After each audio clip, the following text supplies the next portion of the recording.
Bienvenue dans Objectif Tech, un podcast de Capgemini France.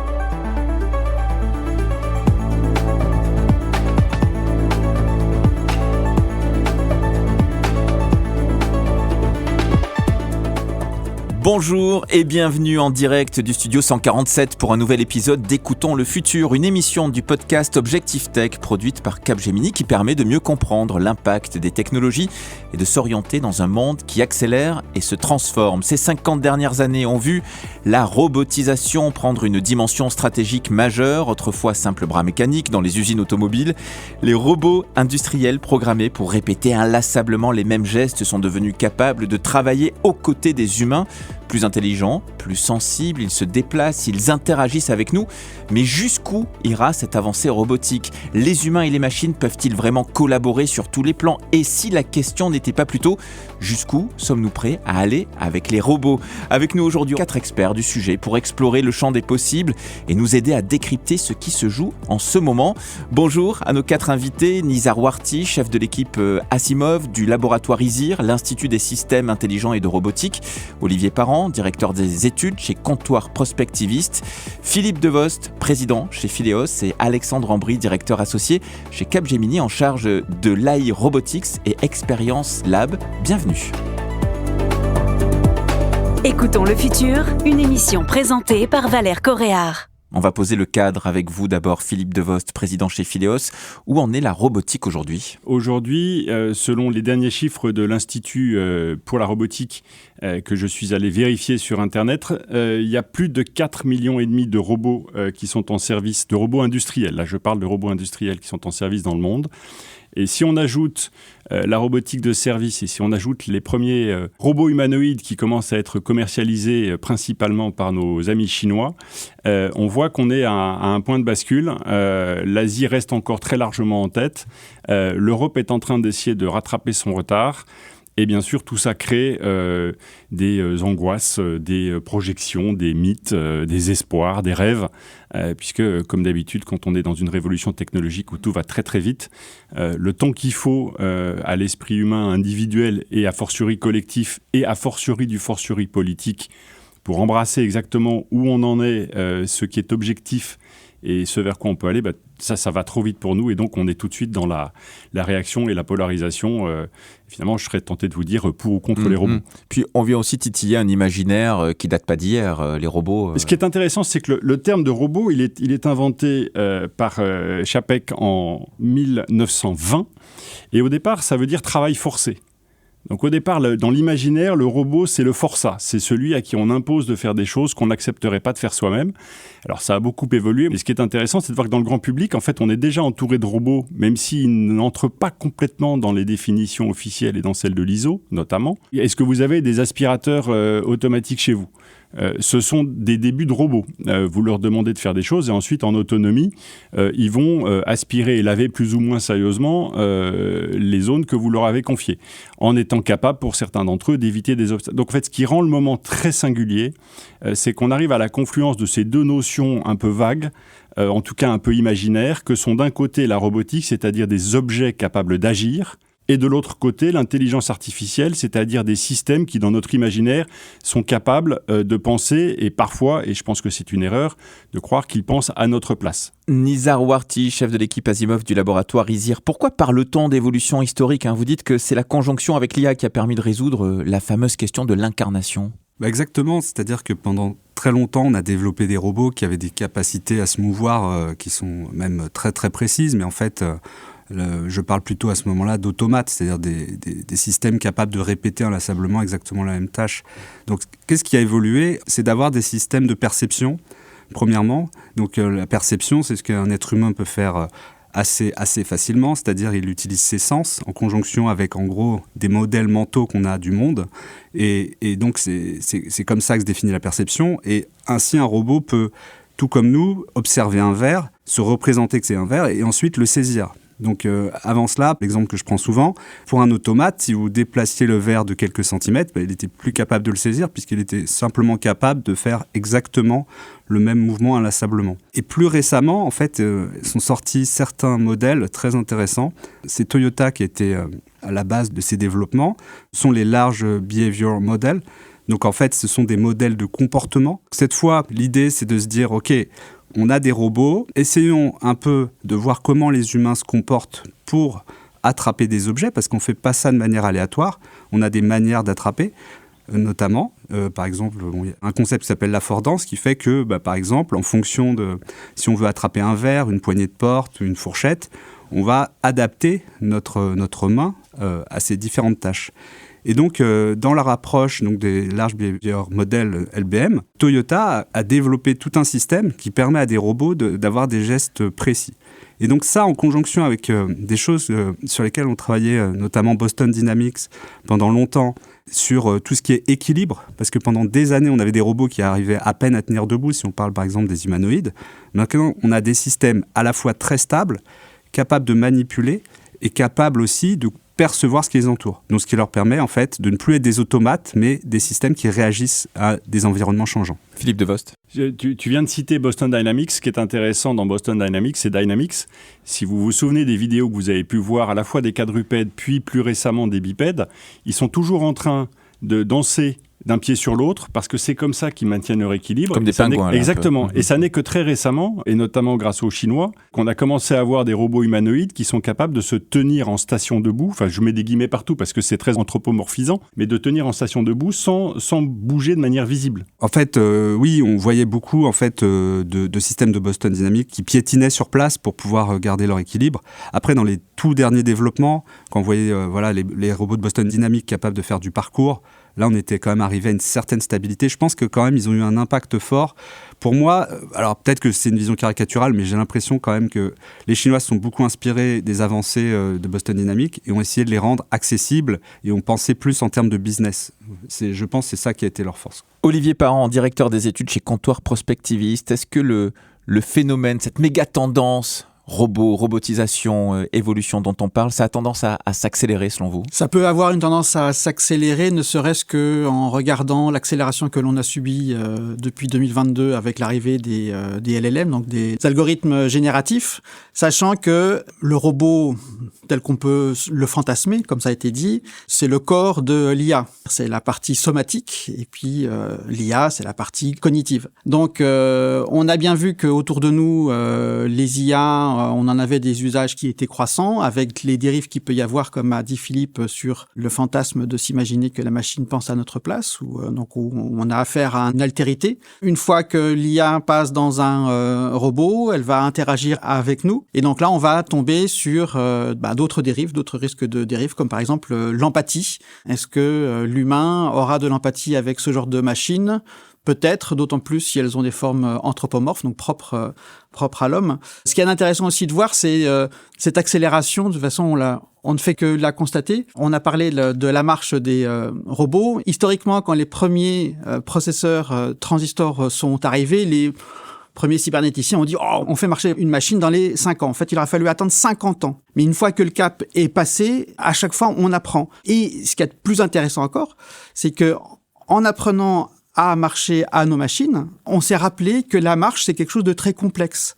Ce que nous faisons, nous, au quotidien, de manière instinctive, marcher, manger, saisir un verre, eh bien, pour une machine, c'est extrêmement complexe. Donc, ça permet aussi de voir quelle distance il y a encore entre nous-mêmes et la machine.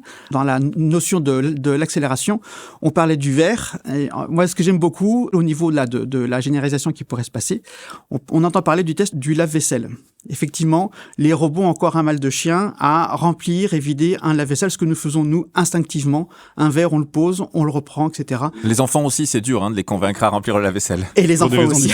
Et pour les machines, eh bien, elles ont encore un petit peu du mal, mais comme l'a très bien dit Nizar, elles sont en train, grâce à des modèles adaptatifs, à apprendre ce genre de choses. Philippe Devost. Je cherche depuis tout à l'heure le nom de l'auteur de ce paradoxe qui explique que les tâches les plus simples à accomplir par un humain, en tout cas que dont l'humain acquiert très vite le savoir-faire. L'exemple étant se faire cuire un œuf sur le plat, sont extrêmement difficiles à exécuter par un robot humanoïde, parce qu'elles nécessitent une sensibilité, une délicatesse, un toucher et une gestion de la complexité. Parce qu'un œuf qui se casse sans laisser de petits morceaux dans la poêle, vous avez tous fait l'expérience. C'est pas totalement trivial, mais on arrive à le maîtriser. Ce paradoxe, il dit quoi ? Il dit que la plupart des tâches quotidiennes très simples, ou en apparence très simples, effectuées par des humains, font partie de la famille des tâches les plus complexes à maîtriser par un robot. C'est parfois compliqué de faire simple. On va essayer de le trouver. Philippe Devost, rapidement, les chiffres du marché mondial aujourd'hui, c'est quoi ? Je l'ai cité tout à l'heure, hein, c'est plus de 4,5 millions de robots installés. Là, je parle des robots industriels. C'est très difficile d'avoir les chiffres complets. Est-ce qu'on met les aspirateurs dedans ou pas ? Je ne sais pas. Ce qu'on voit, c'est que les premiers robots humanoïdes ont commencé à être commercialisés et qu'il y aura probablement à la fin de l'année quelques milliers d'unités en service, principalement dans des laboratoires, puisque tant qu'ils ne videront pas votre lave-vaisselle sans casser d'assiette, ils rentreront pas dans les... Vous voyez, ce qui est intéressant, c'est aussi les prix. Les premières commercialisations ou pré-commercialisations annoncées en début d'année par Unitree notamment, indiquaient qu'aujourd'hui, le robot humanoïde est au même niveau de prix qu'une Dacia. Je ne fais pas de pub. Et ce qui veut dire que si on suit les lois exponentielles d'une part et d'autre part, la capacité extraordinaire et qu'on sous-estime encore des Chinois à produire maintenant des objets de haute précision en très grande quantité, on peut s'attendre à ce qu'un robot humanoïde de service puisse atteindre dans les 5 ans qui viennent quelques milliers d'euros à peine. Ce qu'il faut simplement se dire, c'est que la robotique industrielle continue d'avancer. Il y a déjà en Chine ce qu'on appelle des dark factories, c'est-à-dire des usines dans lesquelles il n'y a plus d'opérateurs humain, avec cette petite histoire qui se racontait déjà dans les années 60 chez les futurologues ou les auteurs de science-fiction, qui est dans l'usine du futur, il n'y aura plus que 2 êtres vivants, un homme et un chien, l'homme pour nourrir le chien, et le chien pour veiller que l'homme ne touche à rien. Dorénavant, donc, les robots ne sont plus cantonnés aux chaînes de production, ils interagissent avec nous, apprennent, s'adaptent, mais de quel type de robot parle-t-on exactement ? Nizar Warty, chef de l'équipe Asimov du laboratoire ISIR, il y a le point de vue notamment industriel avec la robotique. Oui, il y a le point de vue industriel, mais je voulais simplement dire un mot juste avant, parce que justement, je fais partie de vos statistiques, puisque je vais recevoir un robot Unitree. Et notre but, justement, c'est de développer des interactions avec des humains et d'aider, en fait, faire de l'assistance à des personnes dépendantes. Donc, le but, c'est vraiment de pouvoir... sortir tout ce qu'il y a dans le lave-vaisselle et faire le ménage, aider... Et ça, c'est du logiciel. C'est-à-dire que plus on ajoute des capacités à un robot, plus on le fait à travers l'injection de programmes et de tests de ces programmes. Alors là en l'occurrence, puisqu'on va acheter un robot, c'est du logiciel, mais bien sûr, à l'ISIR, dans notre laboratoire, on développe aussi nos propres robots. Mais c'est vrai que, en fait, on s'est aperçu que, par exemple, le robot Unitree est très performant et peut aider à faire ce genre de choses. Et pour revenir sur l'industrie, oui, le point en ce moment qui est crucial, et disons, on en a un petit peu parlé avant, mais le grand changement est lié au fait d'avoir en fait des humains dans la loupe, c'est-à-dire des humains autour du robot.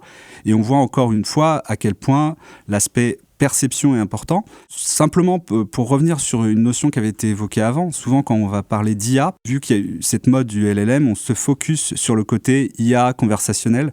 Il y a toute une partie IA, en fait, qui est une IA pour apprendre à faire des mouvements, pour apprendre à percevoir le monde, qui n'est pas du tout conversationnelle et qui est très importante. Et en fait, c'est ce qui aussi permet aujourd'hui d'avoir des robots qui, dans l'industrie, permettent d'avoir des interactions. Si on est, par exemple, dans un hangar et qu'on veut, par exemple, attraper une palette, c'est très important de savoir, déjà, est-ce qu'il y a un humain autour ? Est-ce qu'on risque une collision avec un humain ? Ça, c'est vraiment vital. 2, souvent, cette palette, elle a pu être déposée par un humain. Donc, elle ne va pas être au millimètre ou au centimètre près là où elle devrait être. Elle peut être légèrement déplacée. Et donc, c'est toute cette interaction avec les humains dans l'industrie qui est en fait une espèce de nouvelle frontière où on voit ce genre d'interaction qui n'était pas possible avant. C'est les world models sur lesquels Yann Lequin travaille, et raison pour laquelle il vient de quitter Meta, c'est de laisser les LLM à ceux qui veulent jouer au LLM et de progresser, d'après ce que j'ai compris, dans la représentation de ce que c'est que le monde réel et notamment le monde physique. Et on voit parfois que dans ce monde réel, donc, des actions qui nous paraissent simples sont compliquées à mettre en œuvre pour les robots. C'est ce qu'on appelle, je crois, le paradoxe de Movarek, qu'on cherchait tout à l'heure. Olivier Merci. Parent, directeur des études chez Comptoir Prospectiviste. Vous distinguez, vous, 3 types de robots, lesquels ? Ce sont 3 familles qui sont très très floues. Mais l'idée est de dire qu'effectivement, comme l'a dit Nizar, il y a toute une partie de la robotique qu'on ne voit pas, donc qui est la robotique industrielle. Pour les plus âgés d'entre nous, on se souvient des usines avec les bras soudeurs et les bras qui peignent sur les chaînes de voitures. Ces machines que on pourrait voir arriver dans nos maisons, dans les hôpitaux, dans les EHPAD, dans les écoles, peut-être, je ne sais pas. Pour nous aider et qui peuvent être plus ou moins anthropomorphes. Hein, ça peut être simplement une petite machine avec 4 roues qui va faire de la livraison et qui va savoir se balader dans un bâtiment, éviter les obstacles mobiles que sont les êtres humains pour lui, etc., etc. Dans cette deuxième catégorie, on va en parler, je pense, avec la notion d'empathie. Donc, quelle relation les humains vont avoir avec ces machines. Et il y a une troisième partie qui peut être la notion de cobotique. On la connaît sans trop la connaître.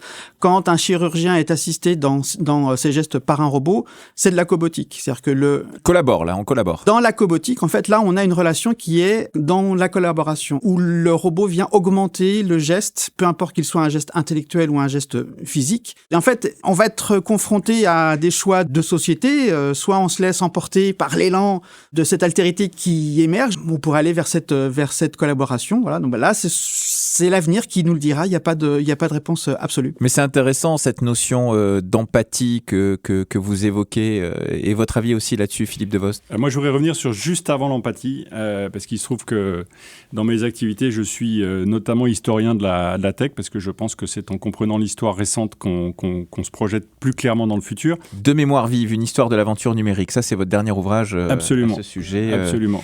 Qui est sorti en 2022 Point de Bascule. Chez Point de Bascule. Mon point, c'est que le premier endroit où la robotique industrielle s'est déployée à grande échelle, et comme tu le disais très bien, Olivier, on ne la voyait pas, c'est dans les entrepôts d'Amazon. Amazon a racheté Kiva, qui était une petite société qui faisait des robots qui se déplaçaient au sol et qui étaient capables de soulever des palettes avec un certain nombre de poids. Mais ce qui est intéressant, c'est que les robots de logistique n'ont aucun sens si vous ne revoyez pas vos process de logistique en même temps. Et Amazon a complètement transformé ces grands entrepôts dans lesquels avant vous aviez le stock à l'extérieur et les employés au centre. Là, c'est l'inverse. Les employés sont à la périphérie. Personne ne rentre là où les palettes bougent. Et les robots Kiva fonctionnent en essaim, de sorte que au moment où une commande a une probabilité d'arriver, la palette soit le plus proche possible de l'opérateur qui va saisir l'objet. Ce changement de process a permis à Amazon d'améliorer son rendement, son retour sur investissement. Mais dans l'industrie, si vous changez simplement vos robots sans repenser votre process, à ce moment-là, vous perdez de l'argent parce que vous n'êtes pas allé jusqu'au bout de la démarche. On va retrouver Alexandre Ambry, directeur associé chez Capgemini en charge de l'AI Robotics and Experiences Lab. Bonjour Alexandre Ambry, vous êtes directeur associé chez Capgemini en charge de l'AI Robotics and Experiences Lab. Vous distinguez, vous, deux utilisations, la téléopération et l'autonomie. Alors, comment les robots s'intègrent là dans nos quotidiens ? Alors bonjour à tous. Alors effectivement, deux modes d'utilisation bien différents. Vous avez mentionné la téléopération. Donc la téléopération, c'est un déport d'expertise, c'est-à-dire qu'en fait, on a une personne à distance qui est capable de prendre le contrôle du robot. Et le robot devient en fait les bras, les jambes, les mains de la personne à distance. Et donc c'est un premier mode qui est évidemment pas autonome, mais qui est extrêmement intéressant pour pas mal d'applications industrielles.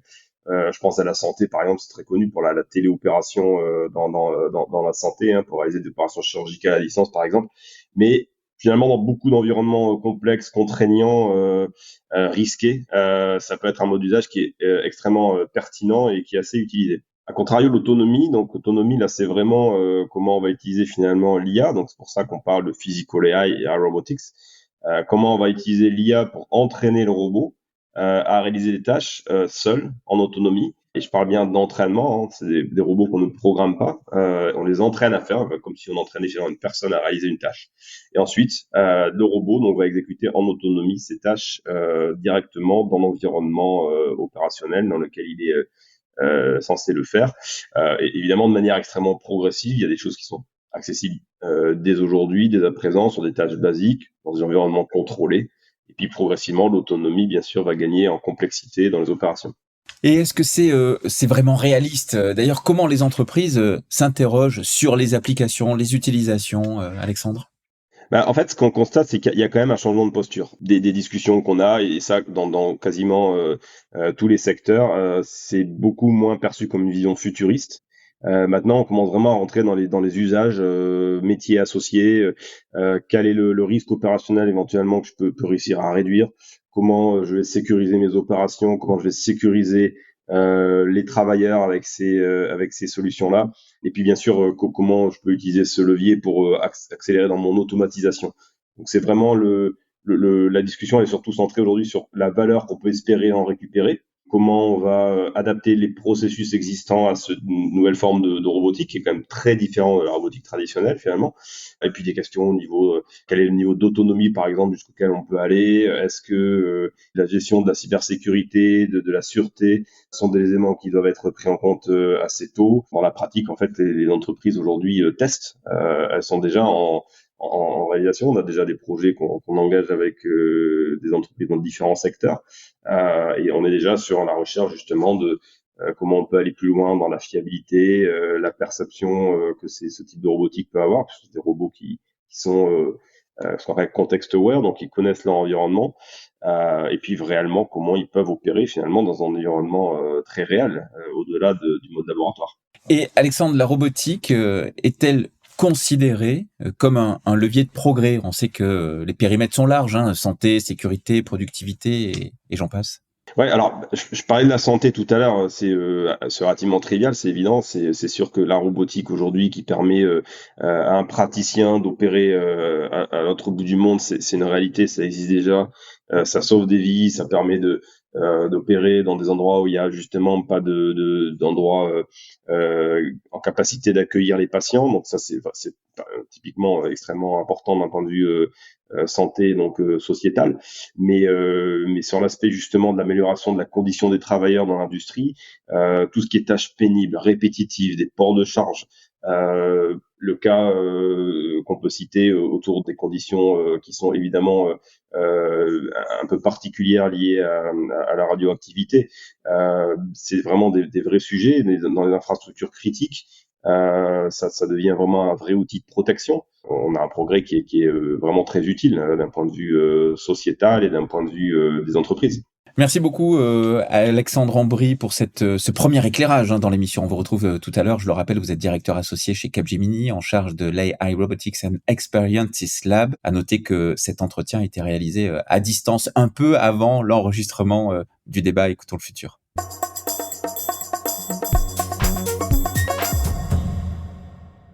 Et on passe de l'humain pilote à des systèmes autonomes où le robot déciderait. Alors là, ça soulève plusieurs questions. Olivier Parent, directeur des études chez Comptoir Prospectiviste. Sur la responsabilité d'abord, à qui revient-elle? Avec les algorithmes qui vont piloter un jour les machines qui seront à notre disposition, donc là je parle du côté du grand public, il va se poser la question de savoir qui est responsable. Est-ce que c'est l'objet qui fait le geste? Est-ce que c'est de la responsabilité de l'humain qui interagit avec cette machine ou est-ce que c'est la responsabilité de l'éditeur de l'algorithme? Cette question, on la trouve déjà aujourd'hui dans le domaine automobile avec les voitures autonomes. Il y a 5 niveaux d'autonomie au niveau des voitures. Niveau 0 ou 1, c'est les voitures telles qu'on les connaît. Et niveau 5, ce serait le moment où les machines prendraient toutes les responsabilités à bord d'une voiture. Beaucoup de gens espéraient qu'on arrive à ce niveau 5 très rapidement. Finalement, on est au niveau 2 ou 3. Donc, effectivement, on doit toujours avoir un humain derrière le volant parce qu'il reste le responsable des actes qui sont posés. Et donc, les assureurs n'ont pas encore résolu en France ou ne sont pas résolus à appliquer ce qui se fait hors de France sur le fait de la responsabilité.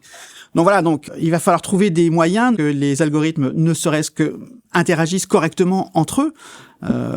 Il n'y a aucune interopérabilité pour le moment entre différents algorithmes. Tous les algorithmes travaillent en silo. Si un jour tout ça se retrouve sur la place publique, dans nos maisons, dans nos rues, il va falloir que tout ça apprenne à interagir et il faudra qu'on se résolve à dire dans telle configuration, la responsabilité, elle revient à. Et là, je suis pas juriste. Justement, je pense que là, on est plus dans un cadre juridique. En fait, pour moi, c'est au niveau politique qu'il y a des décisions à prendre. C'est-à-dire que c'est pas. C'est prêt en fait. C'est disponible. La technologie est disponible. Il faut maintenant. Je pense. Donc en fait. Le scientifique, même si on est engagé, on aura du mal à répondre à cette question de qui doit être responsable, parce qu'en fait, on le voit bien. C'est-à-dire que c'est très compliqué de savoir quel élément de la chaîne a à prendre la responsabilité. Donc à un moment, il faut que le politique s'en mêle et il faut faire aussi attention quand le politique s'en mêlera, que ça soit pas quelque chose qui va rendre, stérile la technologie. C'est-à-dire qui va empêcher le développement, parce que si la responsabilité revient uniquement sur les développeurs, etc., il y aura des risques tellement grands que personne ne voudra se lancer en Europe, par exemple. Nizar Warty, est-ce qu'il y a des limites techniques à tout ça, ou est-ce qu'on peut rêver d'un futur, en tout cas imaginer un futur où la technique repoussera toujours ses propres limites? Alors, il y a des limites conceptuelles. Par exemple, donc un paradoxe assez important, c'est le fait que si par exemple vous avez, imaginons que vous avez un algorithme qui va prendre des décisions. Et on dit, bon, l'algorithme prend ses décisions, mais ne vous en faites pas. Il y a un opérateur humain qui, derrière, va décider si tout se passe bien. Alors, l'exemple que je prends souvent, c'est, imaginons que vous avez un système qui va détecter des tumeurs. Voilà. Et vous avez un médecin derrière qui doit valider. Parce que, voilà, dans notre système, c'est comme ça, il faut toujours un médecin qui valide. Quelle va être la capacité cognitive d'un acteur humain, par exemple, de détecter une erreur après 1000 essais où tout se passe bien? Est-ce qu'on peut trouver un seul humain sur Terre qui sera capable de se dire « je devais vérifier que tout se passe bien, tout s'est bien passé 1000 fois, et là, à la 1001e fois, à ce moment-là, je dois être vigilant, j'aurai une capacité de vigilance pour voir que le système s'est trompé ». Et ça, donc, on voit bien que c'est une limite conceptuelle, c'est-à-dire que même si on a un système, et on espère avoir les systèmes les plus fiables possibles, et qu'on se dit « ok, mais de toute manière, ces systèmes sont contrôlés in fine par un humain ». On a eu plein de cas comme ça. Par exemple, on a une voiture autonome et l'humain est derrière et doit reprendre le volant. Si vous avez des heures de route où tout se passe bien, est-ce qu'on aura beaucoup de personnes vigilantes pour reprendre le volant instantanément, ou est-ce que ces gens-là seront en train d'écouter un podcast intéressant comme celui-là, regarder une vidéo sur Internet et pas du tout concentrés sur la tâche? Et donc, les limites vont plus être sur vraiment des concepts d'interaction avec l'humain, des concepts légaux, des concepts d'acceptation de ces technologies par les différents individus. Olivier Parent, dites-nous un mot sur le test du lipogramme. De quoi s'agit-il? On aborde une autre notion autour de l'IA, qu'elle soit robotique ou simplement outil d'aide à la décision. Le test du lipogramme pose la question de la conscience des actes posés par les algorithmes et donc des robots si un jour ils sont dans notre quotidien. Jusqu'à il y a ça quelques semaines, le test du lipogramme consistait à demander à un algorithme conversationnel, ChatGPT ou Gemini, ou d'écrire un texte dans lequel on lui impose de retirer une lettre. Le plus bel exemple de lipogramme est la disparition de Georges Perec, donc un texte de 300 pages dans lequel il n'a pas utilisé la lettre E, qui est la lettre la plus courante de la langue française. Donc on peut demander de cet algorithme de faire un sonnet 4433, lipogramme de la lettre E aussi. Bon. Alors jusqu'à il y a de ça quelques semaines, parce qu'on a fait le test avec Philippe il y a 15 jours, assez systématiquement, la machine, en fait, glissait toujours la lettre E. Tout ça pour expliquer que dans l'algorithme conversationnel, c'est pas une altérité qu'on a en face de nous, qu'elle soit sur son écran ou que ce soit une machine. On doit quand même garder en tête que pour l'instant, on a des algorithmes qui n'ont pas de conscience de ce qu'ils font, donc c'est-à-dire qu'ils n'ont pas de conscience des actes qu'ils posent, mais ce qui veut dire que un jour, on devra tous se poser la question de savoir qu'est-ce que j'ai en face de moi. Est-ce que c'est une altérité ou est-ce que c'est un algorithme qui singe à la perfection le comportement humain? Et ça, c'est une question éthique que la philosophie, qu'est-ce que la conscience, qu'est-ce que l'être humain? Depuis que l'humain est humain, la philosophie n'a pas cessé en permanence de s'interroger sans apporter de réponse définitive. Apporterons-nous une réponse définitive à la question de la conscience artificielle? Je n'ai pas de réponse. Philippe Devost. Je reviens sur le coup du lipogramme. Je pense qu'il faut qu'on soit quand même conscient que oui, ils singent à la perfection et de mieux en mieux, mais parce qu'ils sont entraînés à partir de ce qu'on leur fournit. De plus en plus de gens ont dû effectuer des tests de lipogramme parce qu'on s'est aperçu que c'était un moyen d'aller chatouiller les modèles. Les modèles ont ingéré ces tests de lipogramme. Et donc, il y a pour moi une autre question dont il faut qu'on soit très conscient, c'est que cette IA se nourrit de nous-mêmes, voire de ce qu'elle génère elle-même, puisque les lipogrammes ont été générés par IA. Et donc, ma grande question, c'est aurons-nous un jour une maladie de Creutzfeldt-Jakob, au sens où l'IA ingère de plus en plus ses propres contenus. Il y a plus de la moitié du contenu produit sur Internet aujourd'hui qui est généré par des bots. Nizar Warty. L'agentique permet justement de faire de la correction. Donc c'est un peu le point de l'agentique, c'est d'avoir plusieurs agents IA et notamment un agent qui va vérifier ce que propose le premier et le corriger. Donc en fait c'est un peu une solution à ces il faut tester Antigravity. Moi je joue avec Antigravity depuis 48 heures. C'est ahurissant. Les progrès par rapport à Claude Code sont complètement dingues. Et la capacité du système à générer des tests, à produire du code, générer des jeux de tests du code, tester son propre code, analyser les erreurs à partir des logs et proposer des corrections sont proprement bluffantes tant qu'il est cadré. Parce que le vrai sujet en fait qu'on a abordé là, c'est la question des limites. C'est limiter les robots dans les objectifs, limiter leur autonomie dans les tâches qui leur ont été assignées.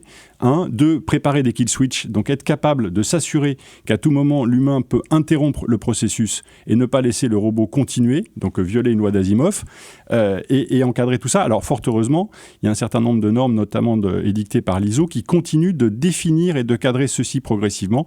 Et il reste un dernier point qui sera l'auditabilité, qui est absolument crucial, parce que le juridique, qui lui-même est du code, le code civil, le code pénal, le code du commerce, le juridique ne pourra se prononcer sur ces sujets que s'il a accès à des choses qui sont auditables. Il faudra donc aussi des auditeurs indépendants capables de comprendre ce qu'ils auditent. Aujourd'hui, maîtriser chaque technologie ne suffit plus. Intelligence artificielle, nouvelle connectivité, réalité virtuelle, quantique. Les technologies convergent et ça change tout. Comment adapter son entreprise et former ses équipes? Comment anticiper l'impact sociétal et environnemental de cette révolution? Chaque semaine, nos experts et nos invités se réunissent pour parler tech dans un monde qui se transforme. Débats, chroniques, témoignages, le futur s'écoute dès à présent dans Objectif Tech, le podcast de Capgemini. Abonnez-vous. On va retrouver Alexandre Ambry, directeur associé chez Capgemini en charge de l'AI Robotics and Experiences Lab.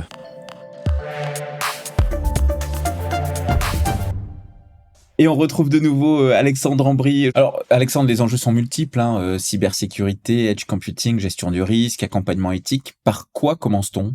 Alors ça, ce sont des sujets qui sont extrêmement critiques, qui en fait on en parle assez peu finalement, puisqu'on voit souvent le côté très opérationnel de ces types de robotique-là, mais il est extrêmement important qu'on ait une gouvernance et un périmètre d'essai qui soit extrêmement contrôlé. Alors, il y a plusieurs étapes. La principale, c'est déjà ce qu'on appelle la partie safety, et donc la partie sécurité notamment des intervenants.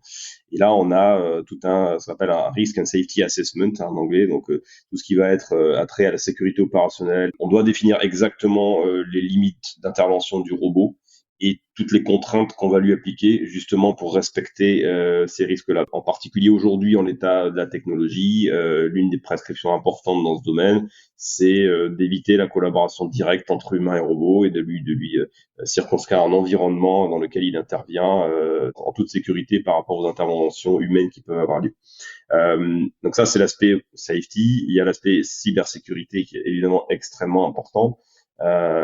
Faut imaginer quand même on fait rentrer dans un endroit opérationnel un robot qui voit, qui entend, et donc il est évidemment clair qu'on doit maîtriser tous les flux entrants et sortants vers ce type de robotique-là. Donc on doit être capable d'isoler les flux critiques, on doit savoir exactement le type de données qui est communiqué aux devices qui sont connectés.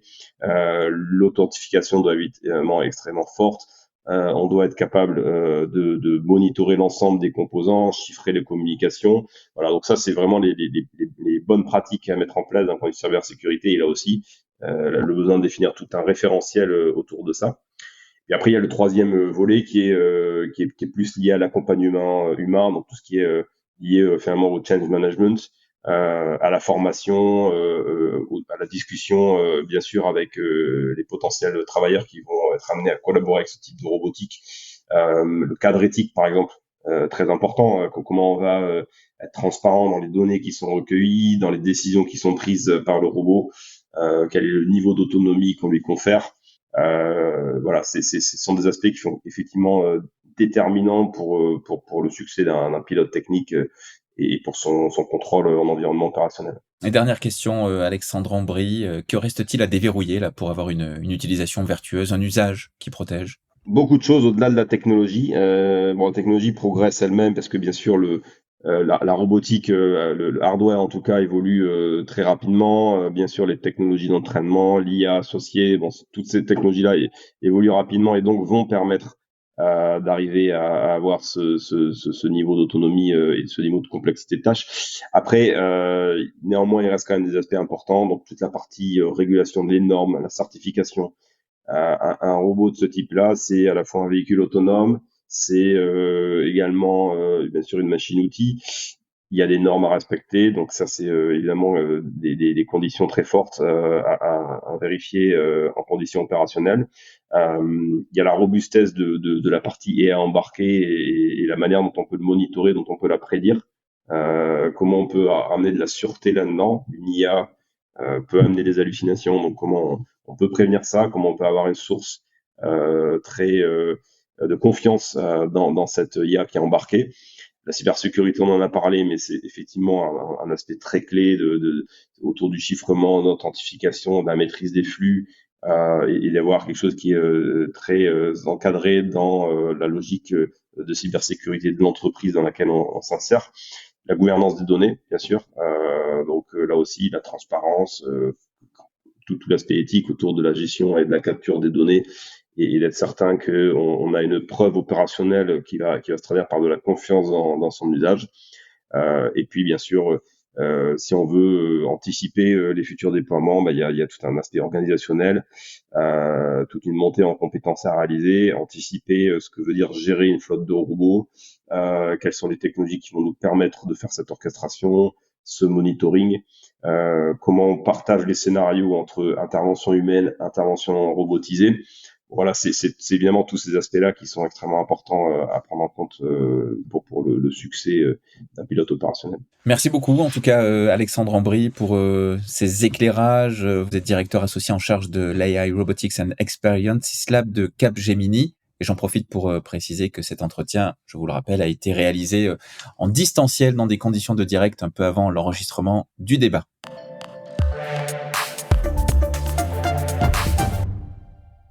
Quand on parle robot, IA et futur, le sujet central est quand même la confiance qu'on peut avoir à se faire aider, à déléguer, à collaborer. Je reprends les trois grandes familles que vous aviez évoquées, Olivier Parent. Alors, comment créer une relation de confiance avec une machine ? Ça, c'est vraiment une question du futur. Justement, Olivier, vous considérez que la machine restera prisonnière de son programme et de son déterminisme le plus profond ? Alors, pour l'instant, oui, on en a la preuve tous les jours. Je pense qu'au niveau de la perception, il y a aussi une notion qui est culturelle.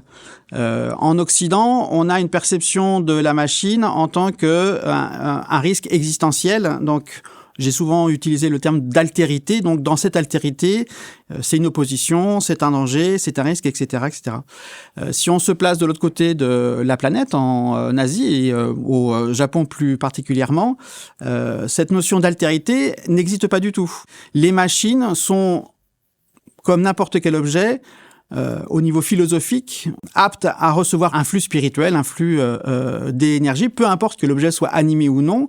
Au Japon, il y a une tradition autour de ce qu'on appelle les karakuri, donc des petits automates qui, dès le XVIIe siècle, savaient servir le thé, etc. Donc, il faut vraiment comprendre que la relation que l'on est en train de développer avec les machines, qu'elles soient pensantes ou pas, est liée au phénomène culturel. Et après, il y aura de toute façon, on l'a abordé, il y aura toujours la question de, effectivement, cette altérité.